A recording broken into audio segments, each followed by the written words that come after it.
Olá, bem-vindo. Esse é o seu programa Fé para Hoje, sua nova atitude. E hoje vamos falar sobre saúde. Vamos falar sobre os 8 remédios que a natureza nos dá gratuitamente. Aliás, é Deus quem nos dá esses remédios, né, pastor? São maravilhosos, simples, não custa absolutamente nada. Então, aí à nossa disposição, você realmente vai apreciar o programa de hoje, assim como você tem contribuído com as suas sugestões. Esta é uma das sugestões que nós recebemos, falarmos sobre saúde, falarmos sobre crescimento, o seu desenvolvimento. Aliás, olha aqui, a revista Princípios, ela fala exatamente sobre uma das lições, fala como viver até os 100 anos. Uau! É um espetáculo você receber essa revista gratuitamente. É só você entrar no site biblia.com.br, solicitar a revista e você vai ter este material inteiramente à sua disposição. Aliás, outros também, não, Outros, pastor? inclusive só de saúde também, que você pode Sim. continuar estudando esse assunto, sobre profecias, família. São assuntos muito interessantes. Financeiro também. Financeiro também, é uma revista para cada um. Profecias. É só clicar ali que você vai ter a sua revista em casa ou fazê-la também ali virtualmente, online, certo? Bom, agora as nossas redes sociais, temos o Facebook, você tem entrado em contato conosco, isso é muito bom, dê ali sugestões, fale conosco, tá bem? Facebook, Instagram, também você pode mandar um videozinho, uma foto ali para nós, você assistindo o programa Fé para Hoje, justamente na hora que o pastor Edson Rosa está lá apresentando ou falando alguma coisa. Você também pode escrever para o Twitter, através do Twitter e, claro, o YouTube, o nosso canal Fé para Hoje, se inscreva ali e você tem todos os programas que já foram feitos aqui pela TV Novo Tempo do programa Fé para Hoje. Portanto, estamos iniciando o programa. Você é o nosso convidado. Venha conosco.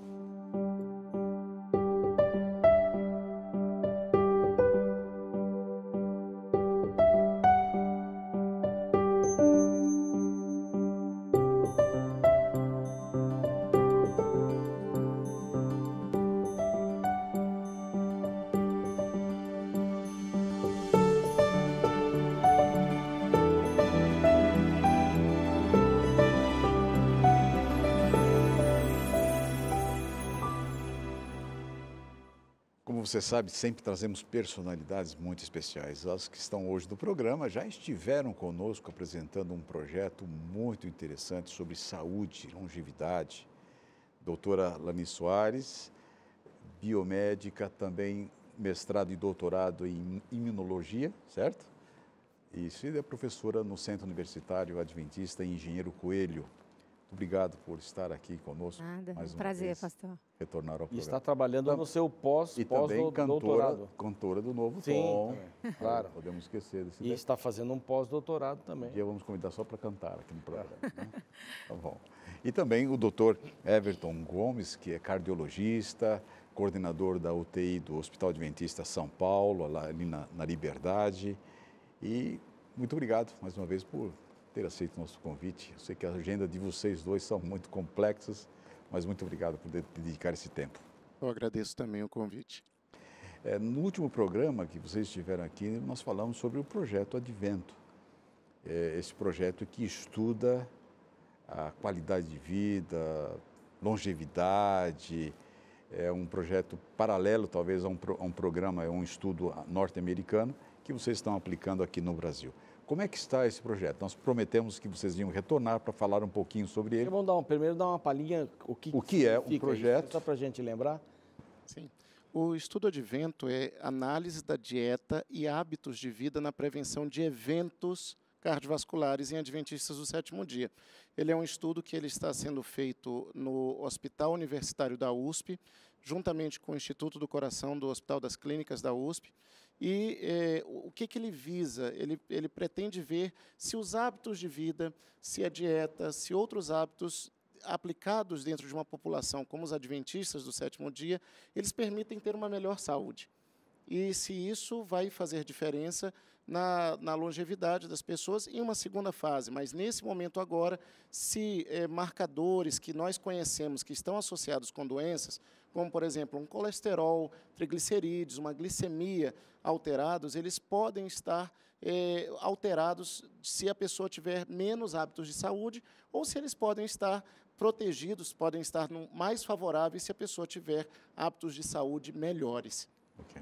A ciência hoje tem observado uma relação muito estreita entre hábitos de estilo de vida e as doenças que a gente vê hoje mais comuns, né?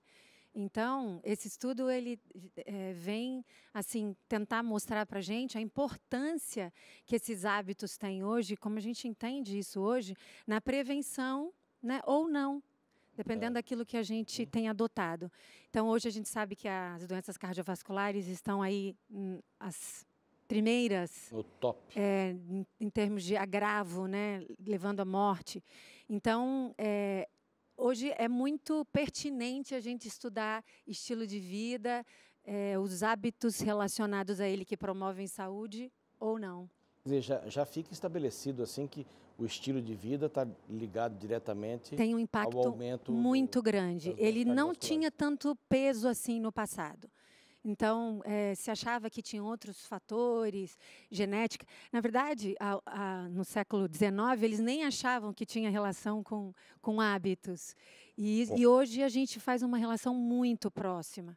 Então, esse estudo ele vem assim de uma forma muito clara, confirmar aquilo que a gente já tem visto. O que se vê nos estudos é que, hoje em dia, as mudanças, alterações genéticas, ou seja, herança genética, o pai e a mãe tinham problema de coração, tinham uma tendência a uma doença, a diabetes, eles correspondem, ou eles contribuem 12% para o aparecimento efetivo de uma doença.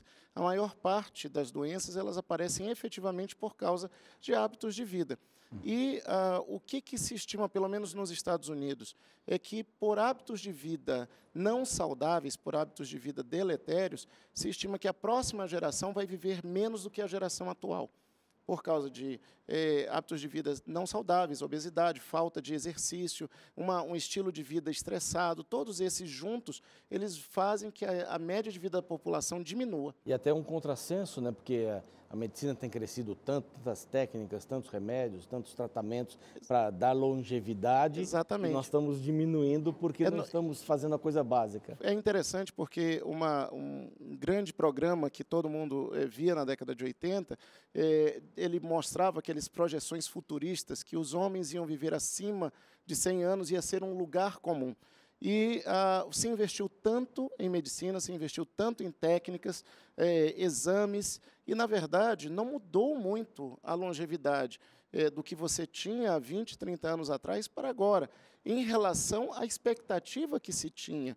Então, na verdade, toda a comunidade científica ela está se voltando para encontrar novas maneiras de preservar a saúde e enfrentar a doença que não seja somente com as medicações, que não seja só com terapêuticas ou com aparelhos, mas também que seja através de uma maneira preventiva, através de hábitos de vida. Então, prevenção é a palavra. Né? E no Brasil, a gente ainda não tem tantos estudos assim. A gente tem muita referência, às vezes, de estudos grandes que foram feitos fora. Então, é sempre bom a gente acrescentar aqui com a nossa realidade. É interessante. Os estudos de fora, a gente vê que a alimentação, por exemplo, do americano, ela é diferente. Se for do japonês, da Ásia, da Europa, ela é diferente. Sim. Então, quer dizer, ela dá uma tendência, mas não corresponde exatamente ao que... Quando a gente tem um estudo que está trabalhando com a nossa população, com a nossa realidade, é claro que fica uma coisa bem mais próxima, né, do que a gente realmente está hoje, né? E já estamos no fim desse estudo, está no meio... Nós já terminamos a inclusão dos pacientes e agora nós estamos na análise do banco de dados. E já começamos a descobrir algumas coisas bem interessantes entre os grupos que estavam ali, né? Então, começando talvez assim, pela algumas concepções que nós tínhamos, até mesmo nós tínhamos, em relação, por exemplo, dieta. Nós achávamos e imaginávamos que uma dieta que fosse vegetariana, eu já vou explicitando que o estudo advento não é só dieta, não é só vegetarianismo ou não. Nós imaginávamos que era uma coisa de rico. 1/3 dos pacientes que são vegetarianos recebem menos de 3 salários mínimos.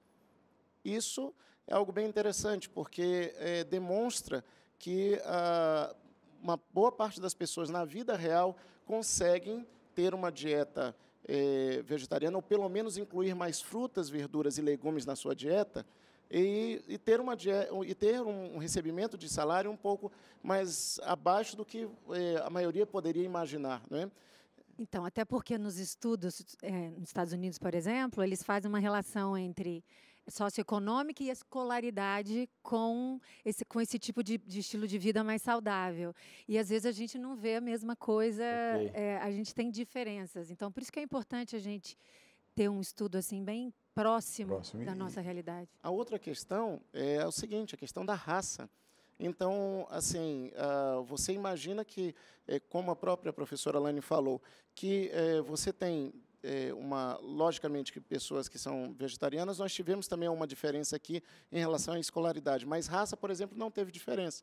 Então, o mesmo número de brancos, negros, pardos que nós tivemos em cada um dos grupos, seja vegetariano, seja não vegetariano, permaneceu a mesma situação. Então, algumas ideias que nós tínhamos em relação aos grupos, elas começaram a se dissipar. E isso, fora a questão clínica mesmo, que começou a ser reconfirmada e que nós tínhamos uma ideia, mas ela veio de uma maneira muito forte. Os marcadores laboratoriais, eles tiveram diferença de acordo com os hábitos de saúde. Então, quanto mais hábitos de saúde, seja a dieta, seja a questão do exercício físico, seja a questão da atitude que a pessoa tenha, ela teve melhor um colesterol mais baixo, ela teve uma glicemia mais baixa.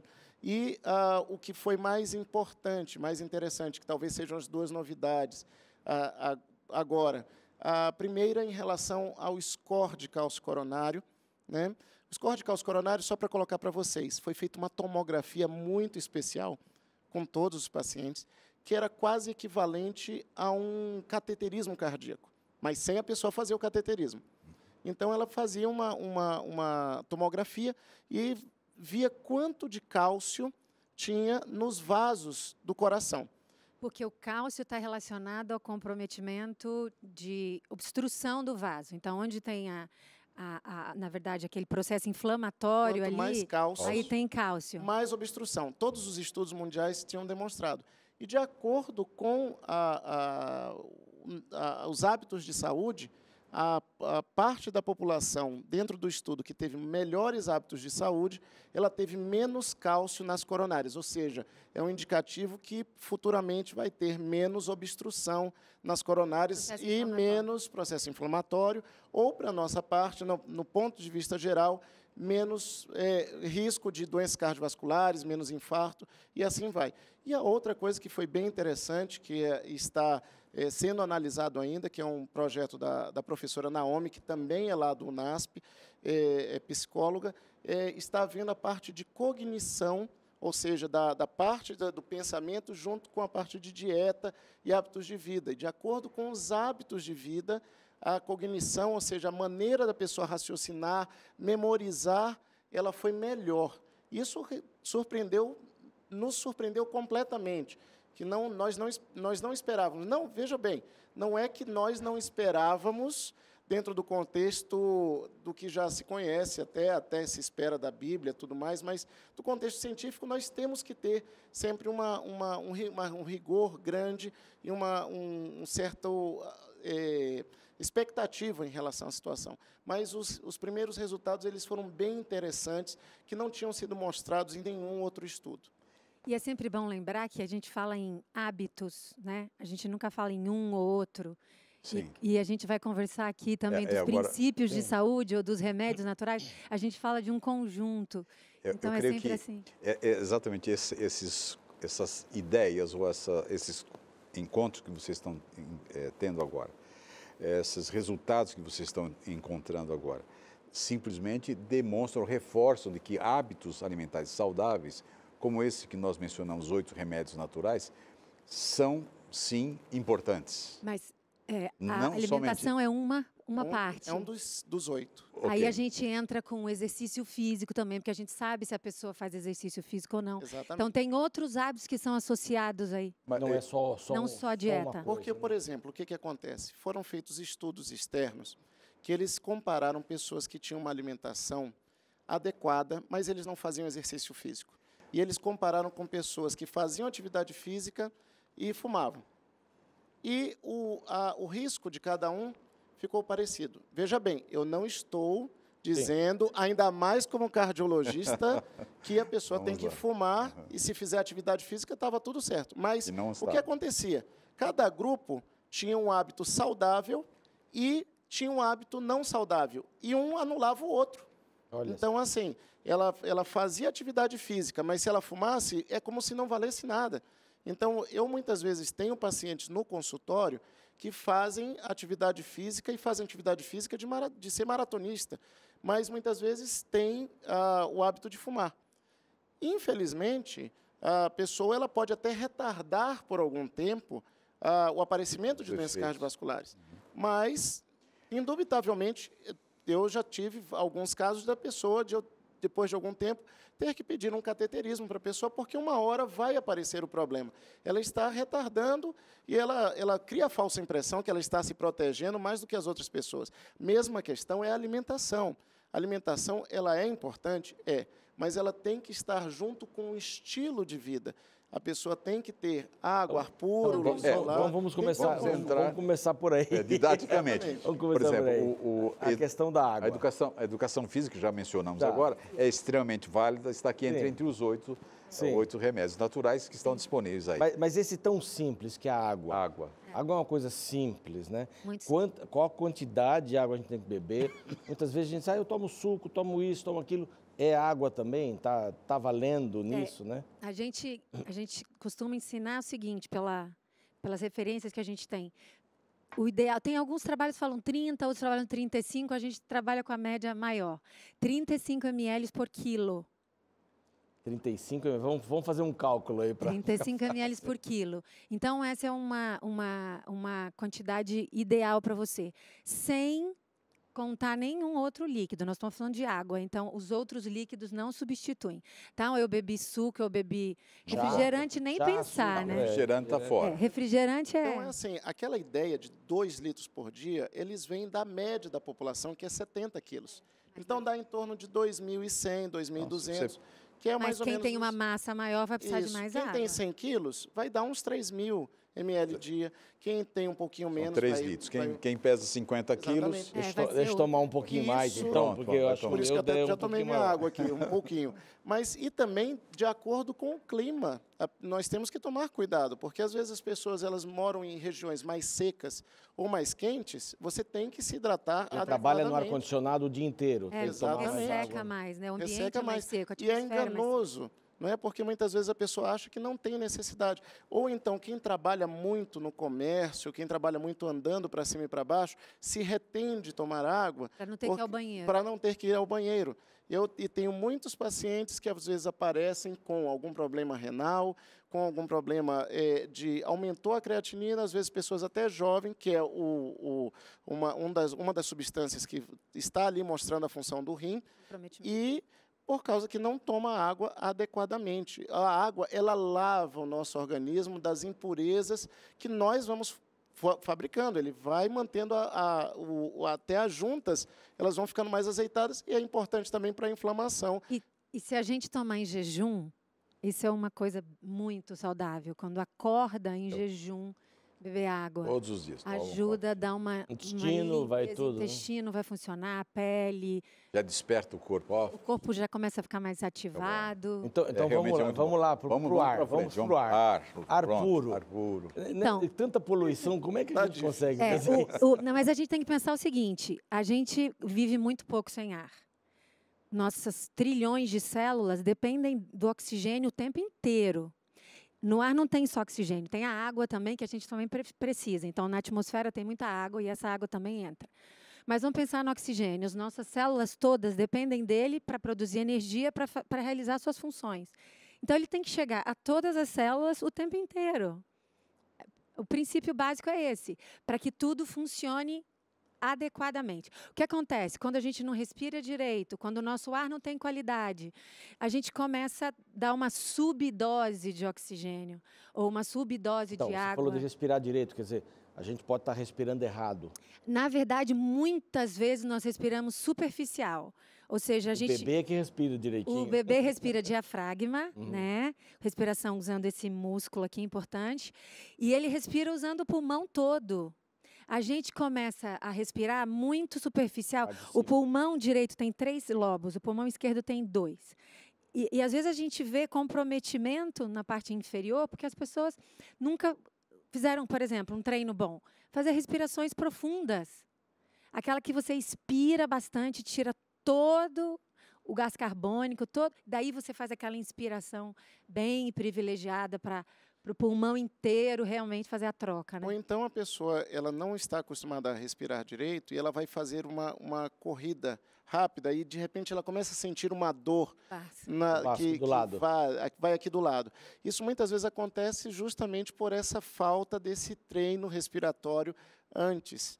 E você passa o dia todo sentado, ou no consultório, ou no escritório, ou dentro de uma só posição. É importante que você levante algumas vezes durante o dia, você vá, tome alguma respiração mais forte. Uma outra coisa importante é, pelo menos, permanecer umidificado o ar. Quem tem ar-condicionado em casa, coloque isso é dica dos otorrinos e dos pneumologistas. Coloque uma bacia com água do lado à noite, quando vai dormir. Exatamente, para umidificar o ar ali, porque aquela águazinha que sai do ar-condicionado ali do outro lado, ela está tirando...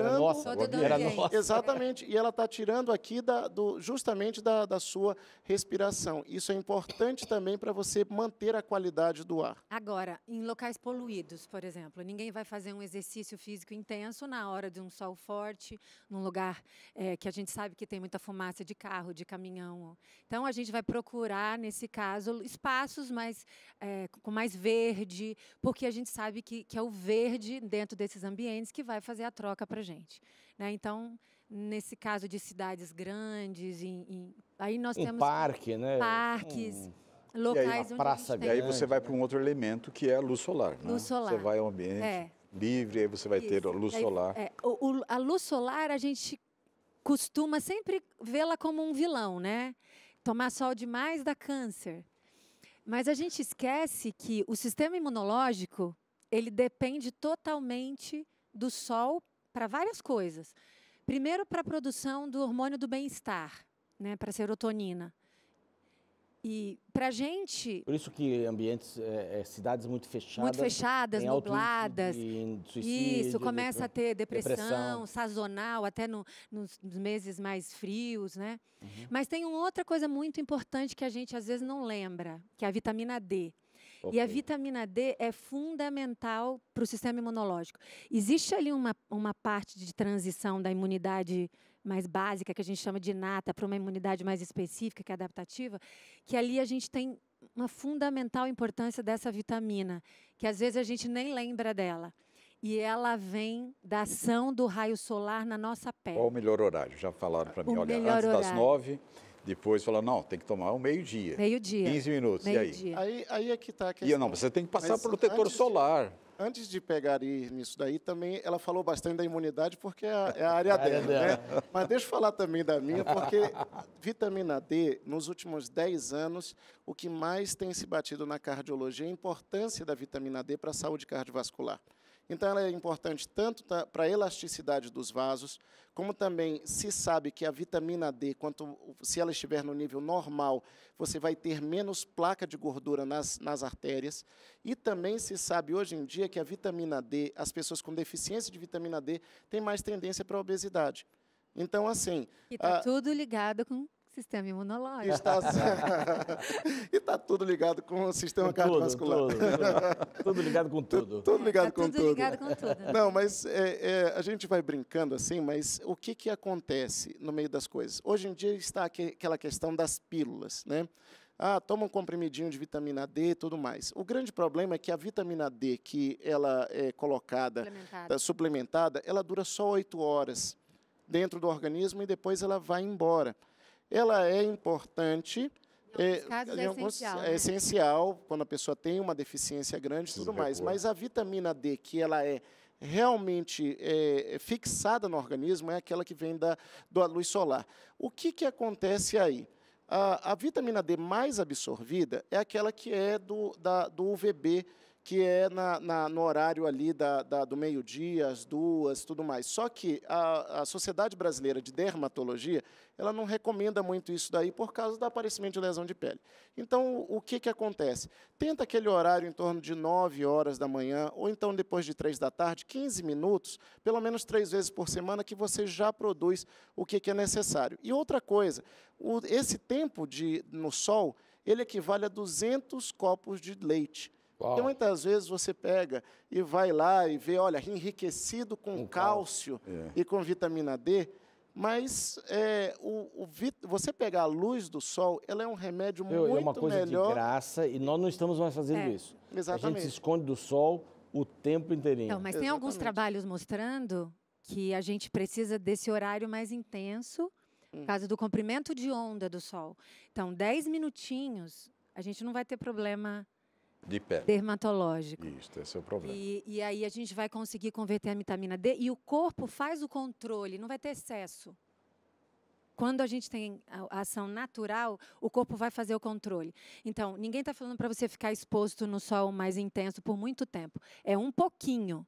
E aí você vai ter o benefício da conversão da vitamina D. Agora, é só uma coisa, última coisa aqui, é o seguinte. É você expor mesmo, tá?